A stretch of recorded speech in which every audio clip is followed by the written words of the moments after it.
JM memberikan apresiasi. Jadi untuk anak laki-laki, Pak JM akan memberikan sarjana yang baru. Di tahun kedua, karena kita sekolah mulai tahun 2020. Jadi kalau SD kelas 1 kelas 2, SMP kelas 7 kelas 8. Kalau siswa SD kalau tidak salah totalnya 119, kalau SMP total 76. Mungkin itu ya Pak salah pikiran. Siswa-siswa ini terdiri mulai dari Kecamatan Tanjung Agung sampai Kecamatan Kota Waringin.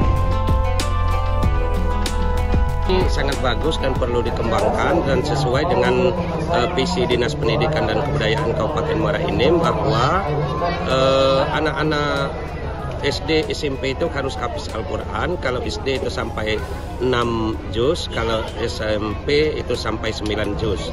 Dan ini sungguh kegiatan yang luar biasa karena ya dulu kalau musim saya sekolah untuk mencari orang berjilbab itu sukar, apalagi nak hafal Al-Quran. Nah sekarang anak SD baru kelas 1 sudah hafal Al-Quran 1 juz.